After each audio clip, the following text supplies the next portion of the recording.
Sanibonani, igama lami Zintle Mkhize, wase-Boxburg, we-Wines and Spirits Stories. Inhloso yayo yokuthi ngisaplaye izindawo zokucisha ukoma ngotshwala.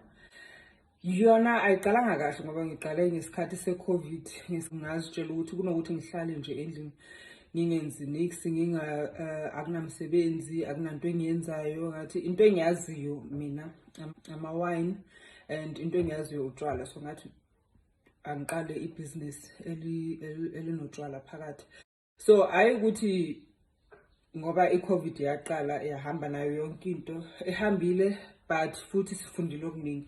And mina nje ngifundile ukuthi ngikwazi ukuthi ngizimele as umuntu, ngoba I think if i-COVID bengenzakalanga azake ngifunda ukuthi ngizenzele izinto ngokwami.